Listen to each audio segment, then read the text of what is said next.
Assam academy YouTube channel में आपका फिर से स्वागत है।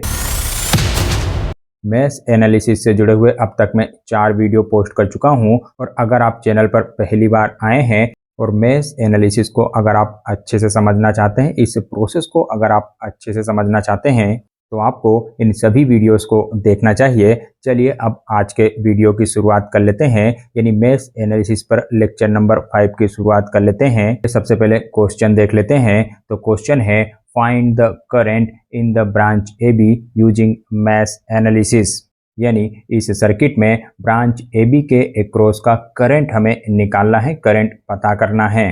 और यह एक अलग टाइप का सर्किट है, अलग टाइप का क्वेश्चन है। अब तक आपने जितने भी क्वेश्चन देखे होंगे उन क्वेश्चंस में या तो रेजिस्टेंस या फिर वोल्टेज सोर्स लगा होता है। मैथ्स एनालिसिस वाले क्वेश्चंस में जनरली या तो वोल्टेज या फिर रेजिस्टेंस लगा होता है, लेकिन इस सर्किट में करंट सोर्स भी लगा हुआ है। तो मैथ्स एनालिसिस की प्रॉब्लम में अगर करंट सोर्स लगा होता है तो इस प्रॉब्लम को हमें कैसे सॉल्व करना है, सॉल्व करने की क्या प्रोसीजर है, वही आज के इस वीडियो में हम जानेंगे समझेंगे। तो वीडियो के साथ में अंत तक बने रहें। तो चलिए अब सॉल्व करना स्टार्ट करते हैं। स्टेप बाय स्टेप प्रॉब्लम को सॉल्व करते हैं। तो पहली स्टेप में हम नाम असाइन करते हैं। जितने भी जंक्शंस इस सर्किट में हैं उन सभी को हम नाम असाइन करते हैं। तो 2 जंक्शन को नाम पहले से ही असाइन है और बचे हुए जंक्शंस को हम नाम असाइन कर देते हैं। तो यहाँ पर हमने नाम असाइन कर दिया। नाम असाइन करने के बाद अब अगली स्टेप की ओर चलते हैं और अगली स्टेप में हमें मेश काउंट करना होता है। सर्किट में जितने मेश होते हैं उन्हें हमें काउंट करना होता है। तो चलिए इस सर्किट में देख लेते हैं। तो इस सर्किट में टोटल 3 मेश दिखाई दे रहे हैं। ये है मेश नंबर 1, ये है मेश नंबर 2 और ये है मेश नंबर 3। अगली स्टेप में यानी स्टेप नंबर 3 में हम करंट की डायरेक्शन को एज्यूम करते हैं, करंट को एज्यूम करते हैं। हर मेश के लिए हम करंट को एज्यूम करते हैं। तो चलिए करंट की डायरेक्शन और करंट का नाम एज्यूम कर लेते हैं। तो पहले मेश के करंट की डायरेक्शन को मैंने डाउनवर्ड एज्यूम किया है और उसे मैंने I1 नाम दिया है। वहीं दूसरे मेश की करंट की डायरेक्शन को भी मैंने डाउनवर्ड एज्यूम किया है, इसे मैंने I2 नाम दिया है। और तीसरे मेश की करंट की डायरेक्शन को भी मैंने डाउनवर्ड ही एज्यूम किया है और इसे मैंने I3 नाम दिया है।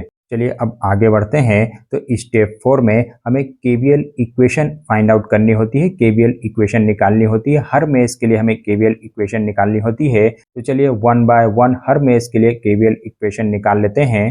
तो हम लिखेंगे अप्लाई केवीएल इन मेश EACD, यानी इस पहले वाले मेश में हमें केवीएल इक्वेशन लगानी है, केवीएल इक्वेशन निकालनी है। तो हम मानते हैं कि इस मेश में करंट इस प्लेस से स्टार्ट हो रहा है, उसके बाद करंट प्लस साइड से बाहर होके यहाँ पर पहुंचेगा।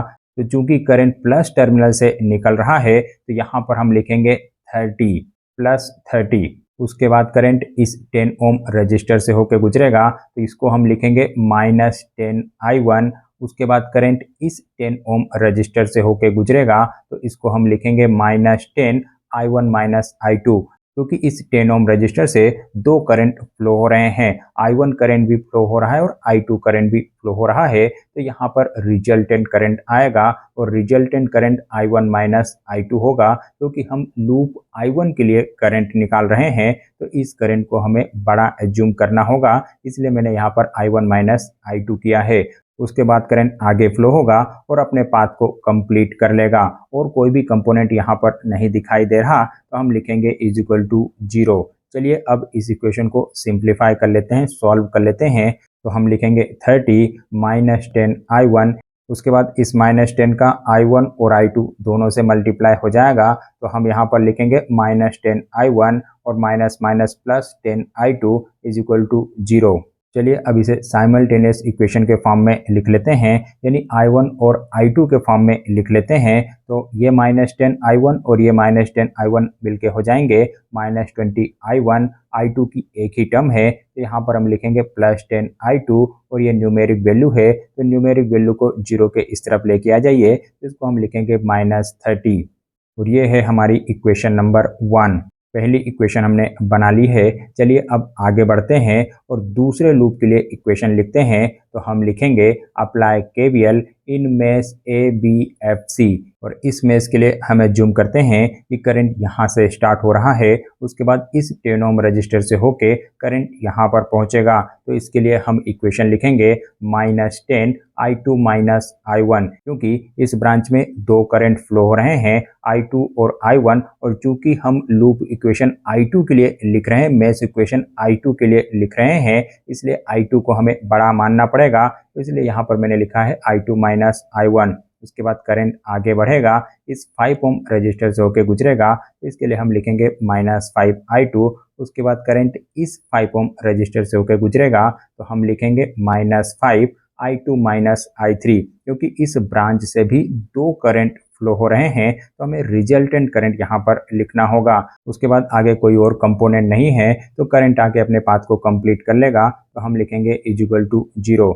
चलिए अब इस इक्वेशन को सिंप्लीफाई कर लेते हैं। तो यहाँ पर हम लिखेंगे -10I2 minus minus plus 10I1 -5I2, then -5I2 और माइनस माइनस प्लस 5I3 =0।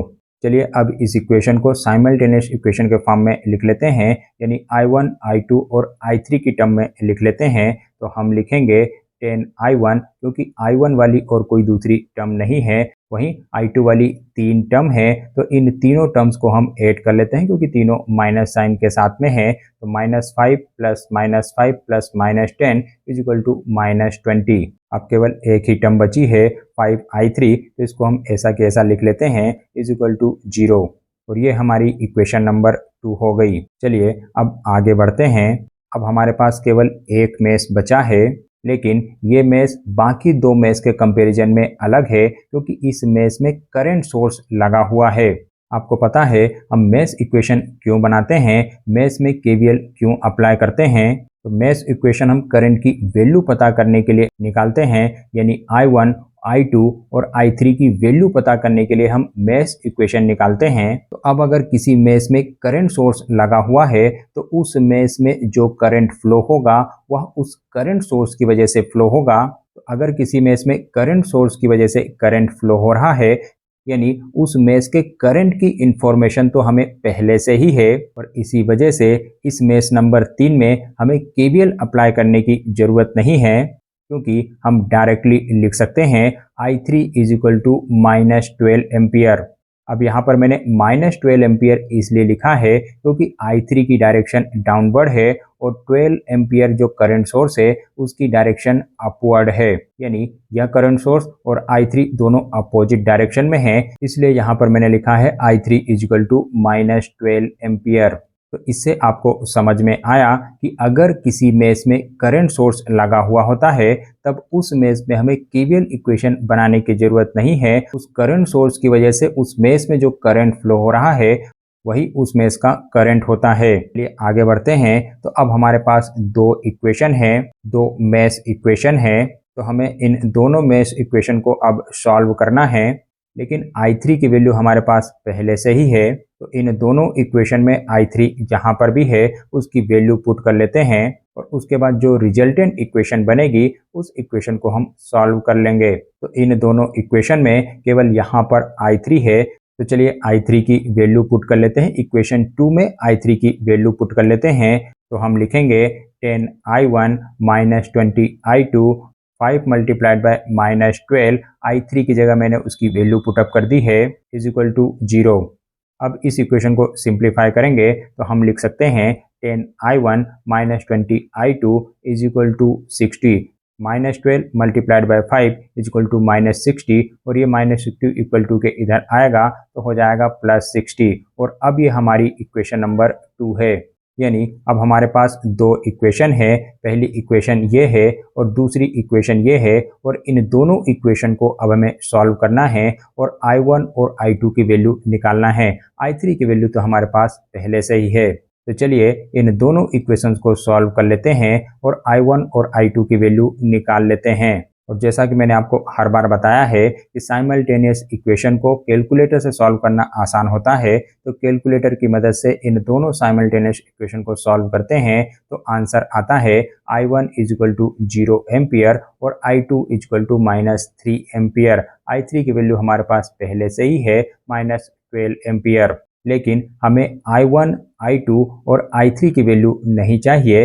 हमें ब्रांच AB के अक्रॉस फ्लो होने वाला करंट चाहिए और इस ब्रांच से I2 करंट फ्लो हो रहा है और कोई दूसरा करंट नहीं है। IAB is equal to I2 is equal to -3 ampere, यानी I2 की जो वैल्यू है वो हम ऐसी की ऐसी लिख देंगे, तो IAB is equal to -3 ampere हो जाएगा।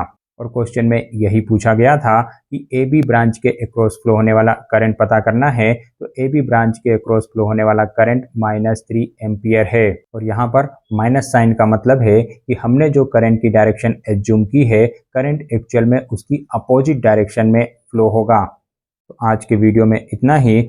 उम्मीद करता हूँ आपको ये प्रॉब्लम समझ में आई होगी। मैथ्स एनालिसिस में यह नए तरह की प्रॉब्लम आपको समझ में आई होगी।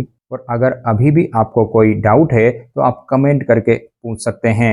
चलिए मिलते हैं अगले वीडियो में एक नई प्रॉब्लम के साथ में। तब तक जय हिंद, जय भारत।